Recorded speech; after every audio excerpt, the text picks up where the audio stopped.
Hey guys, today I'm going to compare the 14-inch MacBook Pro M1 Pro with the 13-inch MacBook Air M1 from last year. And this is my daily driver, the Air. I love it. Absolutely, I think it's the best value laptop in the world. But this thing is supposed to be awesome and there's a price difference, but I'm going to check this out right now. It's brand new, just unboxed today. In fact, I'll show you a quick video of me unboxing it. And then I'm going to tell you about the differences such as the Geekbench scores, even the speakers. I'll make you listen to it live yourself through this shotgun mic. You can tell how you feel about it and a bunch of other things I'll talk about. So let's go compare the 14-inch with the Air. So first, let's quickly unbox this new machine that I got and I'll show you what comes in the box.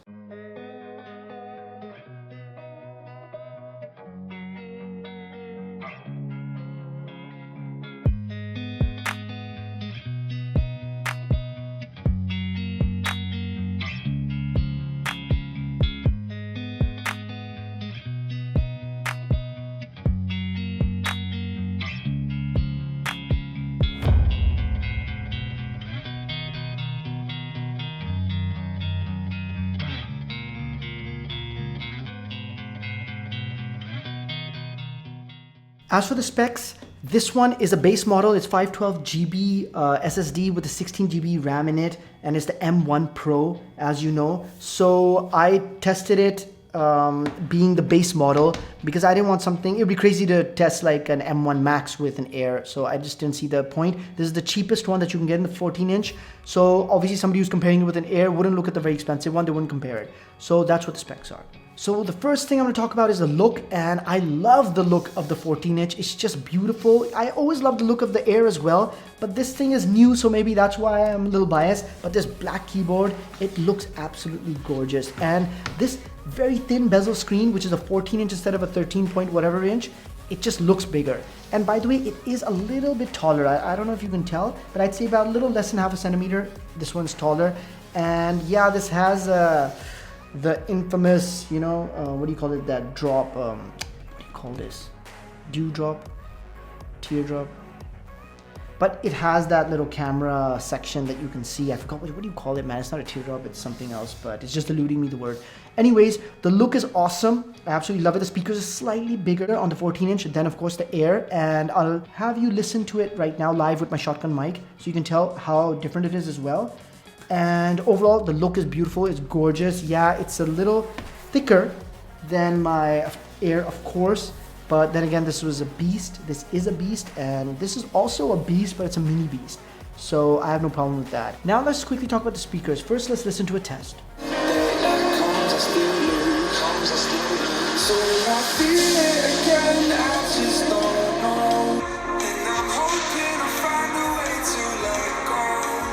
Just don't know.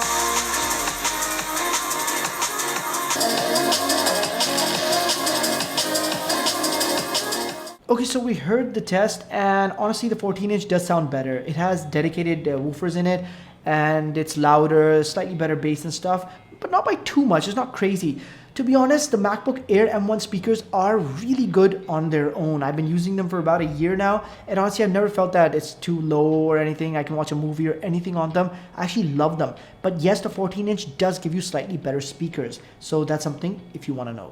Weight-wise, this is slightly heavier. This is 1.6 kg, and this is way lighter. It's much more portable, much more easier to take around. But yeah, it's a trade-off because this thing's performance kind of outweighs the weight problem, if you know what I mean. So I don't mind it being that heavy. At least it's not as heavy as those 16 inches that I had. I had a 16-inch MacBook Pro, and I absolutely hated it. I dreaded holding it and taking it anywhere. This, since it's smaller, the form factor, it's still manageable. So the weight is okay, but yeah, the Air is just awesome when it comes to mobility, portability, and the weight. Guys, if you're enjoying this video so far, think about hitting a like and subscribing. Now let's quickly do a Geekbench test between the two models, and let's see which one comes out on top.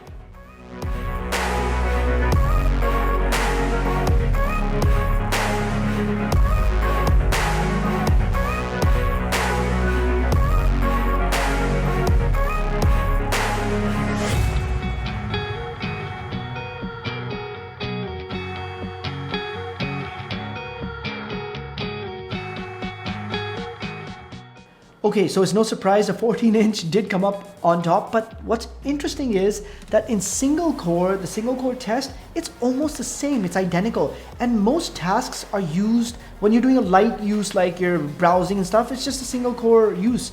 So you won't be able to notice the difference between the M1 Air and the 14-inch. It's when you really push it harder and the multi-core score is about 30% higher than the single core. So that's gonna make a difference. That you'll be able to tell when you're really pushing it with coding, when you're doing really some sort of intensive stuff with it. Yeah, you're gonna be able to tell a bit, about 30%. But honestly, given the price point, that's not that much. And that's not always the case. Because in the real world usage, it's not like you're pushing it day and night all the time.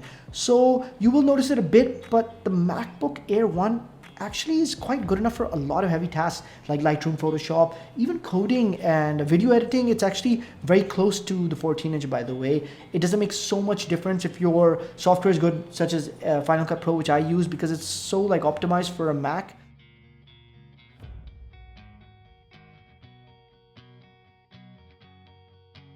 So the GPU is about 80 to 90% faster on the 14-inch, which is quite a substantial amount. There's no doubt about it. It's much more than just the CPU advantage that the 14-inch has. But the GPU is something that, yeah, if you're doing 3D rendering and stuff, it will help you a lot. And gaming, people don't really game on a Mac, but yeah, gaming would get you more frame rates, probably about double. As for the thermals, yeah, the 14-inch has 2 fans, so it's gonna give you better output when it comes to thermal throttling and stuff. But honestly, it rarely even turns on the fans even when you push it because these M1 chips are so optimized, which is again a reason why it comes closer to the Air, because the Air doesn't have fans, but these 14-inch ones also with the M1 chips, they don't really use the fans anyways that much. They're both very silent, so the 14-inch doesn't have such a big advantage on sound because overall it will be relatively silent, and unless you're really pushing it, then you'll hear the fans a bit. So the advantage of the fans is there with the 14-inch when you really push it, but generally for normal tasks and stuff, you won't even know because the fans won't ever come on and both won't thermal throttle. It's just when you're really pushing it with like coding or video editing and stuff. As for the battery, this is an interesting one because the Pro has a 40% larger battery, so you'd think it'd have a longer battery time, but it doesn't.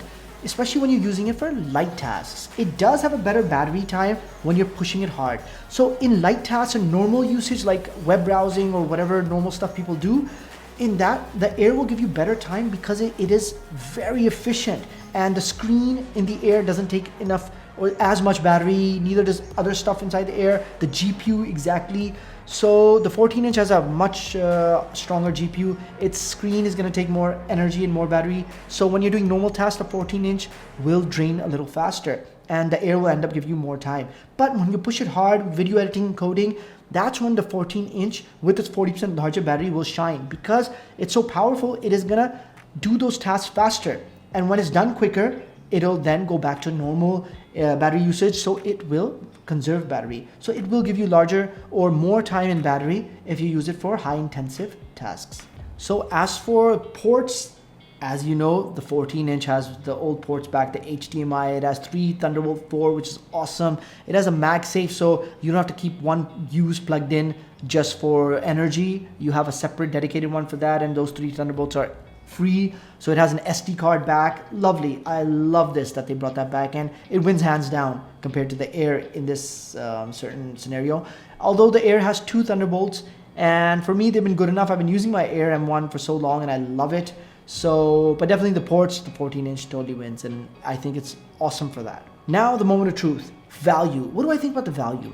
Personally, I think that the MacBook 14-inch is a superb, it's a great MacBook Pro. If you want a MacBook Pro and you have the budget, if you have the budget, just go for it. It is a better computer, no doubt. But if you're looking for value, the MacBook Air M1 is honestly still awesome value. I think it is just brilliant. This machine will give you so much results. Like it'll be so close to the 14-inch in so many things, including video editing, that you'd be so surprised at half the price. No sound, it's just great battery. It's really gonna bring you there. It's gonna bring you 70-80% there. It's for people who are power users, who are gonna constantly push the machine to the extreme. They're gonna video edit or code or use 1,000 images, raw images on Lightroom or Photoshop, export them in batch. those people will really benefit from the 14-inch. But honestly, if they're gonna get a 14-inch, they should actually go for the 10-core CPU version, which is for $2,500, because that'll really bump it up a little. And if you go slightly above that, you can get a Pro Max if you have the budget. So yeah, but value-wise, honestly, this machine is absolutely superb, the MacBook Air. I really think that this will satisfy most people. You could actually save your money. I didn't believe I'd say this, but you could save your money and not go for the 14-inch and still go for the Air. Some people might need 16 GB of RAM if they do a lot of photo editing and stuff, sure. But honestly, I have 8 GB RAM and I don't really feel it. And I'm a professional photographer, by the way. So I would say a thumbs up to the Air. It's still a superb machine. It's going to give you great battery life. It's going to give you better portability. It's lighter. It's not going to give you the same GPU performance. It's not going to give you the same thermal performance, of course, and the CPU performance. But the CPU performance is only about 20-30% better in that. Sometimes when you're really pushing it, in normal uses it's the same, you won't be able to tell the difference. And GPU, yeah, again, when you push it or when you need something that's GPU intensive or it needs a dedicated GPU like 3D. So that's about it. I would say that go with whatever you think is right after this video. I'm not going to say go with the Air or go with that. Of course, you know your priorities, but I hope this video is useful. That's why I made it.